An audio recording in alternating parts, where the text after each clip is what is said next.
कहानी की शुरुआत अमेज़न के जंगलों में छिपी एक प्राचीन कथा से होती है। कहा जाता था कि वहाँ टीयर्स ऑफ द मून नाम का एक रहस्यमयी पेड़ मौजूद है। उसकी एक ही पंखुड़ी किसी भी घाव को भर सकती थी और सबसे भयानक श्राप को भी खत्म करने की ताकत रखती थी।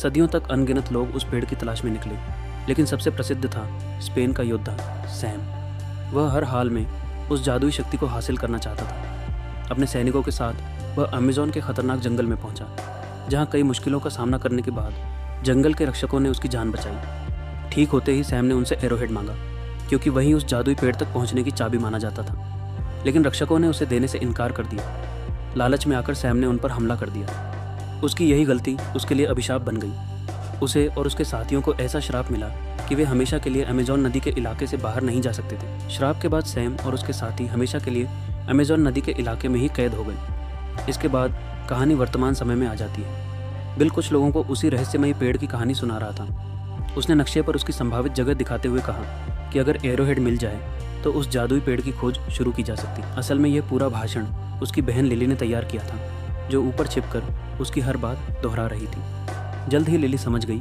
कि बिल किसी को भी एरोहेड देने के लिए मना नहीं पाएगा, इसलिए उसने खुद ही उसे हासिल करने का फैसला किया। बिल सबका ध्यान दूसरी तरफ लगाए रहा, जबकि लिली चुपचाप सोसाइटी की इमारत के अंदर पहुंच गई। नक्शे की मदद से वह आर्टिफैक्ट्स वाले कमरे तक पहुंची और पहचान छिपाने के लिए लड़कों जैसे कपड़े पहन लिए।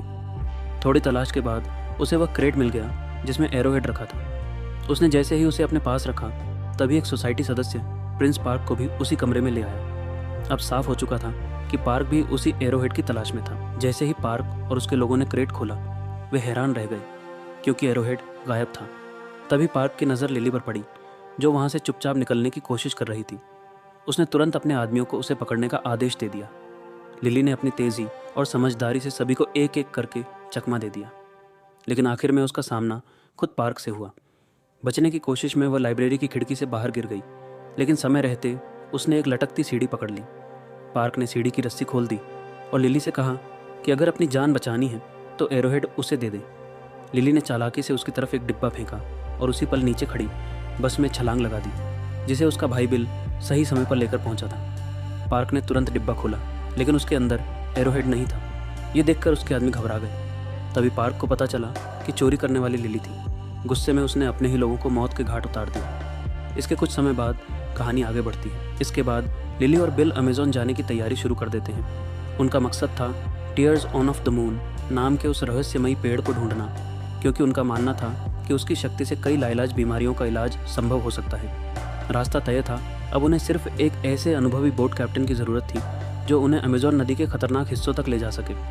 दूसरी ओर अमेज़न में फ्रैंक नाम का एक चालाक बोट कैप्टन पर्यटकों को घुमाकर पैसे कमाता था। वह जंगल के खतरों को बड़ा चढ़ाकर दिखाता और तरह तरह के ड्रामे करके लोगों से ज़्यादा पैसे वसूलता था। उसने कुछ स्थानीय लोगों को भी अपने इस खेल में शामिल कर रखा था। इधर लिली और बिल भी नदी किनारे बसे एक छोटे से कस्बे में पहुंच जाते हैं, लेकिन उन्हें पता नहीं होता कि प्रिंस पार्क के आदमी अब भी उनका पीछा कर रहे हैं। स्किपर की तलाश में लिली की मुलाकात रॉय को ढूंढते ढूंढते फ्रैंक से हो जाती है। असल में फ्रैंक चोरी छिपे रॉय के ऑफिस में अपनी बोट के इंजन की चाबी लेने आया था, क्योंकि कर्ज न चुका पाने पर रॉय ने उसका इंजन जब्त कर लिया था। लिली को देखते ही फ्रैंक खुद को रॉय बताने लगा।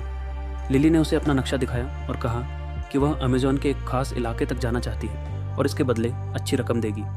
पैसों की बात सुनकर फ्रैंक राज़ी तो हो गया, लेकिन उसने उस जगह को बेहद खतरनाक बताया। जब उसने नक्शे के बारे में पूछा तो लिली ने बताया कि यह उसके पिता की आखिरी निशानी है।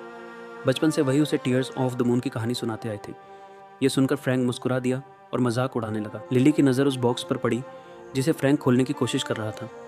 वह तुरंत समझ गई कि फ्रैंक चाबी चुराने आया है। हैरानी की बात यह थी कि लिली ने खुद ही बॉक्स खोल दिया। उसकी समझदारी देखकर फ्रैंक ने यह काम स्वीकार करने का फैसला कर लिया। दोनों सफ़र की कीमत तय करने के लिए एक रेस्टोरेंट पहुंचे। तभी बिल असली रॉय को लेकर वहां आ गया। अब लिली को पता चल गया कि फ्रैंक शुरू से ही रॉय बनकर उसे धोखा दे रहा था। वह वहां से जाने लगी, लेकिन तभी फ्रैंक की नज़र उसके गले में पहने एरोहेड पर पड़ी। उसे देखते ही उसकी दिलचस्पी बढ़ गई और वह हर हाल में इस अभियान का हिस्सा बनना चाहता था। उसने अपनी फ़ीस कम करते हुए दावा किया कि अमेज़न में उससे बेहतर गाइड कोई नहीं मिलेगा। इसी दौरान अचानक रेस्टोरेंट में एक जैगुआर घुस आया। रॉय डरकर छिप गया, लेकिन फ्रैंक बहादुरी से उसके सामने खड़ा हो गया। थोड़ी देर की मशक्क़त के बाद उसने मांस का टुकड़ा फेंककर जैगुआर को वहाँ से भगा दिया। ये देखकर लिली का उस पर भरोसा हो गया और उसने फ्रैंक को अपना गाइड चुन लिया। कुछ समय बाद फ्रैंक उन्हें लेने पहुंचा, लेकिन तभी प्रिंस पार्क के लोगों ने लिली का अपहरण कर लिया। दूसरी ओर फ्रैंक और बिल अपनी जान बचाते हुए बोट तक पहुंच गए। लिली ने भी हिम्मत और चतुराई से अपहरणकर्ताओं से छुटकारा पा लिया और आखिरकार तीनों बोट पर सवार होकर वहां से निकल गए। उधर जैसे ही पार्क को उनके भागने की खबर मिली, उसने तुरंत अपनी सबमरीन तैयार करने का आदेश दिया। उसका इरादा हर कीमत पर टीयर्स ऑफ द मून तक पहुंचना था, क्योंकि उसे विश्वास था कि उसकी रहस्यमयी शक्ति जर्मनी को प्रथम विश्व युद्ध में जीत दिला सकती है। पार्क ने सबसे पहले उनकी बोट पर गोलियां बरसाईं, लेकिन जब इससे कोई असर नहीं हुआ तो उसने टॉर्पीडो दाग दिया।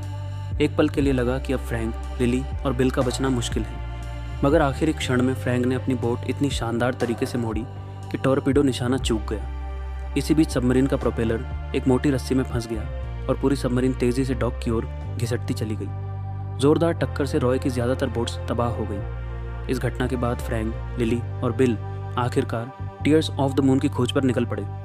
सफ़र के दौरान बिल गर्मी से बेहाल था, जबकि लिली अमेज़न के हर नज़ारे का आनंद ले रही थी। नदी के किनारे दिखने वाले अनोखे जीव जंतु उसे बेहद रोमांचित कर रहे थे। वह लगातार अपने कैमरे से वीडियो बना रही थी। उसकी यह उत्सुकता देखकर फ्रैंक भी कैमरा चलाने की कोशिश करने लगा। सफ़र के दौरान फ्रैंक कैमरे से रिकॉर्डिंग करने लगा और इसी बीच उसके और लिली के बीच अच्छी दोस्ती की शुरुआत होने लगी। कुछ देर बाद लिली ने सुझाव दिया कि वे एक दूसरा रास्ता लें। यह रास्ता ज़्यादा खतरनाक था, लेकिन मंजिल तक जल्दी पहुंचा सकता था। फ्रैंक ने उसे बहुत समझाया, मगर आखिरकार उसकी बात माननी पड़ी। रात होने पर उन्होंने बोट किनारे रोक दी ताकि इंजन ठंडा हो सके। बिल सोने चला गया, जबकि फ्रैंक और लिली डेक पर बैठकर बातें करने लगे। दोनों एक दूसरे को पहले से बेहतर समझने लगे। तभी अचानक बिल का सामना एक जैगुआर से हो गया। वह डर के मारे बिल्कुल जड़ हो गया, लेकिन फ्रैंक ने आराम से उसे आवाज़ दी और जैगुआर उसके पास शांत होकर आ गया। तब लिली को पता चला कि सैली नाम का यह जैगुआर फ्रैंक का पालतू था। यह जानकर उसे गुस्सा आ गया, क्योंकि उसे लगा कि फ्रैंक ने उससे सच छिपाया था। उधर प्रिंस पार्क ने अपना रास्ता बदल लिया। उसका मकसद अब सैम और उसके श्रापित साथियों को ढूंढना था। वह उस जगह पहुंचा जहां सदियों पहले सैम को कैद किया गया था। नदी का पानी उसके पत्थर बने शरीर पर डालते ही 2 सांप बाहर निकले। उन्हीं के जरिए सैम ने पार्क से बात की। दोनों के बीच एक समझौता हुआ। पार्क एरोहेड हासिल करने में मदद करेगा और बदले में सैम उसे टीयर्स ऑफ द मून तक पहुंचाएगा। इसके बाद पार्क ने सैम और उसके साथियों को उनकी कैद से आज़ाद कर दिया। अगली सुबह कहानी एक नए मोड़ पर पहुंचती है। अगली सुबह फ्रैंक, लिली और बिल अमेज़न नदी के सबसे खतरनाक बहाव तक पहुंच गए। तेज धाराओं के बीच फ्रैंक पूरी कोशिश से बोट संभालता रहा, जबकि लिली जिद करती रही कि उन्हें इसी रास्ते से आगे बढ़ना चाहिए। एक समय तो उनकी बोट लगभग ऊंची ढलान से नीचे गिरने ही वाली थी। सबकी सांसें थम गई, लेकिन फ्रैंक ने अपनी समझदारी से बोट को संभाल लिया और सुरक्षित पानी में ले आया। कुछ देर बाद फ्रैंक और बिल इंजन के लिए लकड़ियां इकट्ठा करने निकल गए। तभी बिल ने बताया कि वह इस मिशन पर सिर्फ लिली की वजह से आया है। जब उसे अपनी पहचान का एहसास हुआ था, तब पूरे परिवार में सिर्फ लिली ने ही उसका साथ दिया था, इसलिए अब वह हर मुश्किल में उसके साथ खड़ा रहना चाहता था। उधर लिली चुपके से फ्रैंक के केबिन में गई। वहाँ उसे पुराने नक्शे और दस्तावेज़ मिले, जिनसे लगा कि फ्रैंक भी कभी टीयर्स ऑफ द मून की तलाश कर चुका था। वापस आने पर फ्रैंक ने माना कि वह सचमुच वर्षों पहले उसी जादुई पेड़ की खोज में अमेज़न आया था, लेकिन कभी उसे ढूंढ नहीं सका। तभी अचानक एक स्थानीय जनजाति ने उन पर हमला कर दिया। असल में यह वही लोग थे जिन्हें फ्रैंक पहले से जानता था। वह दोनों पक्षों के बीच अनुवादक बनकर बात करता रहा, लेकिन जब लिली ने बातचीत ज़्यादा आगे बढ़ा दी तो जनजाति का मुखिया गुस्से में आ गया। कुछ देर बाद जनजाति के मुखिया ने एरोहेड पर बने निशानों का रहस्य बताया। उसके अनुसार टीयर्स ऑफ द मून तक पहुंचने के लिए पानी को पत्थर बनाना और एक टूटे हुए दिल को जोड़ना होगा। उसने यह भी बताया कि उस पेड़ पर जादुई फूल केवल रेयर क्राइंग मून की रात खिलता है, जो अब सिर्फ 2 दिन दूर थी। मुखिया ने एक और संकेत दिया, उन्हें ऐसे सांप का रास्ता पकड़ना होगा जो अपनी ही पूंछ को काट रहा हो। ये सुनते ही लिली को याद आया कि यही निशान उसके नक्शे में भी बना हुआ है। उसे लगा कि अब वह बिना फ्रैंक की मदद के भी मंजिल तक पहुंच सकती है, इसलिए उसने उसे बाकी पैसे देकर अलग होने का फैसला किया। लेकिन उसी रात श्रापित योद्धाओं ने गांव पर हमला कर दिया। उनका मकसद सिर्फ एरोहेड हासिल करना था। फ्रैंक, लिली और बिल तीनों ने उनका डटकर सामना किया, लेकिन लड़ाई के बीच एक योद्धा लिली के गले से एरोहेड छीनकर सैम के पास ले गया। एरोहेड मिलते ही सैम भागने लगा, मगर फ्रैंक ने उसका रास्ता रोक लिया। दोनों के बीच ज़बरदस्त मुकाबला हुआ। इसी दौरान सैम ने फ्रैंक को चाकू मार दिया। गिरते हुए भी फ्रैंक ने एरोहेड वापस छीन लिया और उसे लिली की ओर फेंक दिया। उधर जनजाति के मुखिया ने लिली और बिल को सुरक्षित बचा लिया। उसने लिली से कहा कि नदी से दूर निकल जाओ, क्योंकि श्रापित योद्धा नदी की सीमा पार नहीं कर सकते थे। लिली भागने लगी, लेकिन तभी सैम के सांपों ने उसे जकड़ लिया। इससे पहले कि सैम उसे पकड़ पाता, जंगल की रहस्यमयी ताकत ने उसे और उसके साथियों को वापस नदी की ओर खींच लिया। तब उन्हें समझ आया कि लिली तक पहुंचने के लिए अब पार्क की मदद लेनी होगी। इसलिए सैम के एक साथी ने अपनी जादुई मधुमक्खियों के जरिए पार्क तक संदेश भेज दिया। अगली सुबह लिली ने फ्रैंक को देखा तो उसे लगा कि वह बिल्कुल ठीक है, लेकिन जब चीफ और बिल पहुंचे तो उन्होंने उसकी पीठ में ढंसा चाकू देखा। अब फ्रैंक ने अपना सबसे बड़ा राज खोल दिया। उसने बताया कि वह भी कभी सैम के साथ आए कॉन्क्विस्टाडोर्स का हिस्सा था। लिली ने उसकी पीठ से चाकू निकाला, लेकिन हैरानी की बात यह थी कि फ्रैंक को कोई चोट ही नहीं लगी। यह देखकर बिल तो सदमे से बेहोश हो गया। होश आने पर लिली ने उससे विदा ली और कहा कि आगे का सफ़र वह सिर्फ फ्रैंक के साथ पूरा करेगी। उधर जादुई मधुमक्खियाँ पार्क के सबमरीन तक पहुँच गई और उसे एरोहेड की नई लोकेशन का पता चल गया।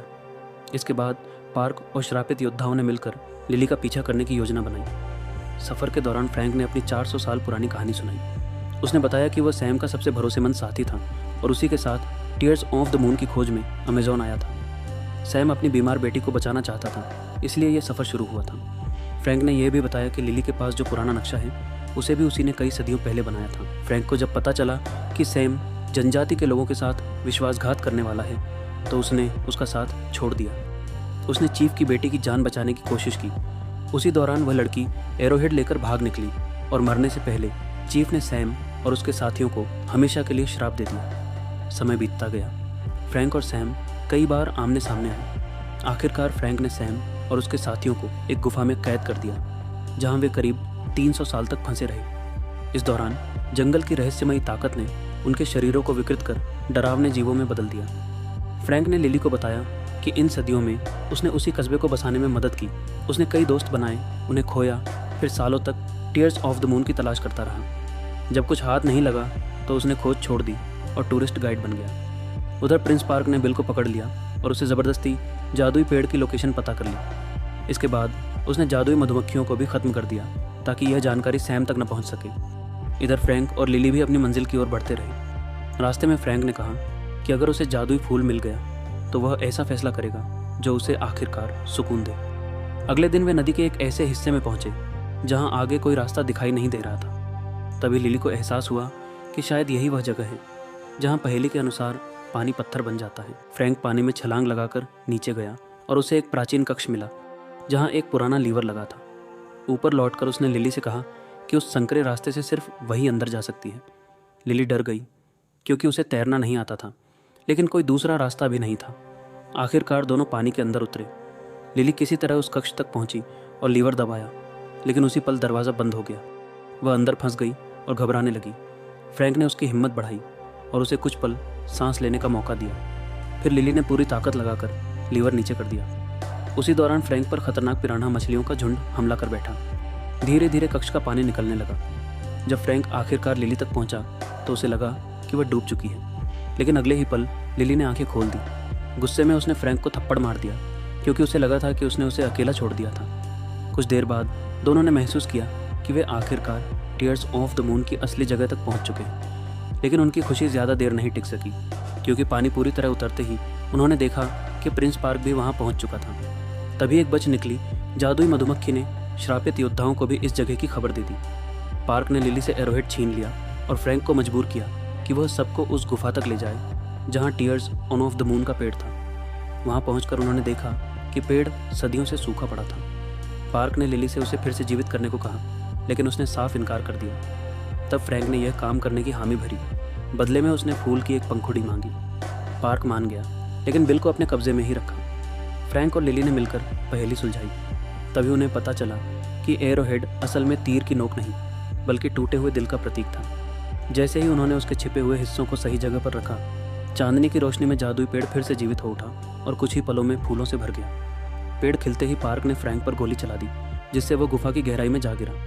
इसके बाद पार्क ने अपने आदमियों को आदेश दिया कि क्राइंग मून खत्म होने से पहले सभी जादुई पंखुड़ियाँ तोड़ ली जाएं। उधर फ्रैंक ने सैली की मदद से बिल को आज़ाद करा लिया और दोनों ने दोबारा स्टीम बोट पर कब्जा कर लिया। इसी बीच लिली पेड़ पर चढ़ गई और समय रहते टीयर्स ऑफ द मून की एक पंखुड़ी तोड़ ली, लेकिन नीचे उतरते ही पार्क ने उसे फिर घेर लिया और पंखुड़ी सौंपने की धमकी दी। तभी पूरा पेड़ टूटने लगा। अपनी जान बचाने के लिए लिली ने पंखुड़ी छोड़ दी और पार्क को पकड़ लिया, जबकि दूसरी ओर फ्रैंक ने गिरती हुई जादुई पंखुड़ी को हवा में ही पकड़ लिया। लेकिन कहानी यहीं खत्म नहीं होती। तभी श्रापित कॉन्क्विस्टाडोर्स भी वहां पहुंच गए और सबसे पहले उन्होंने पार्क को मार डाला। इसके बाद उनका निशाना लिली बन गई। फ्रैंक ने चालाकी से जादुई पंखुड़ी दिखाकर उनका ध्यान अपनी ओर खींच लिया और उन्हें अपने पीछे दौड़ा लिया। रास्ते में श्रापित योद्धाओं ने उसे रोकने की पूरी कोशिश की, लेकिन फ्रैंक आखिर तक उनका मुकाबला करता रहा। अंत में उसका सामना एक बार फिर सैम से हुआ। सैम पंखुड़ी मांगता रहा, लेकिन असली जादुई पंखुड़ी तो पहले ही बिल के पास पहुंच चुकी थी। अगले ही पल बोट स्मारक से टकरा गई। इस टक्कर से नदी का बहाव रुक गया और श्रापित योद्धा दोबारा नदी से कट गई और फ्रैंक को भी फिर से पत्थर बना दिया। कुछ देर बाद लिली वहाँ पहुंची और उसने इंसानियत के लिए अपने सपने को पीछे छोड़ते हुए जादुई पंखुड़ी फ्रैंक पर इस्तेमाल कर दी। पीछे मुड़कर देखा तो फ्रैंक फिर से जिंदा हो चुका था। लिली खुशी से दौड़कर उसके गले लग गई। तभी उन्हें पता चला कि जादुई पेड़ ने उनके लिए एक और पंखुड़ी छोड़ दी है। कहानी यहीं पर समाप्त होती है। अगर आपको यह कहानी पसंद आई हो तो हमारे चैनल को सब्सक्राइब ज़रूर करें, वीडियो को लाइक करें और कमेंट करके बताइए कि अगली बार आप किस फिल्म की कहानी देखना चाहते हैं। मिलते हैं अगली रोमांचक कहानी में।